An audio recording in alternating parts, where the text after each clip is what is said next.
Okwombeka ekyombeko ekirikuza kuraza bishiki 208 ahitendekero rya Hoyuma School of Nursing and Midwifery omu rurembo rwa Hoyuma kyakanyini 3 kukozirwe aba UPDF Engineering Brigade kandi bacyombekire emyezi 15. People will be interested to know how much this structure costed. It costed us 2,297,000,000. And we have done to the completion. There is value of money. We have been having several site meetings, and it has been a testimony by the LOC. Thank you very much. Please receive the structure. Minister omuhuzi w'ebyobwegyese oburikubandizibwaho Joyce Muliku Kaduchu yajwekera Minister w'ebyobwegyese n'emizaano Mama Janet Kataha Museveni. There were many doubting Thomases. There were people who did not believe in the capability and the potential of UPDF Engineering Brigade. And they raised a lot of issues. They raised a lot of query.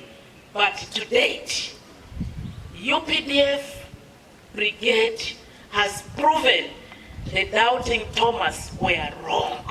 We take a step closer to empowering our girls to contribute to meaningful activities in our society. Omu butumwa bwa Mama Janet Museveni yashaba abantu okukora ebintu ebirikubayamba okwerinda endwara okukira okuragurwa. Focus on promoting health care.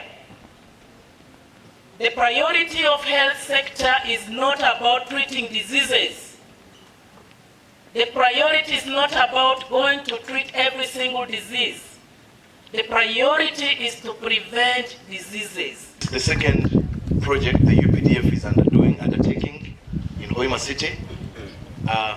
This having been completed, we also have a maternity ward at Karongo Health Center, which the UPDF is now at 90%.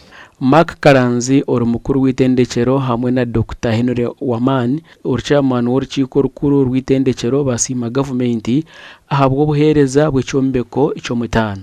As we are grateful for this beautiful hostel, and we cannot take that for granted, we can see and confirm that the government is on the right track now. Aha mukoro habaho no kusima beji 26 abitendekero okundi ihanga ryabo chete patriotism.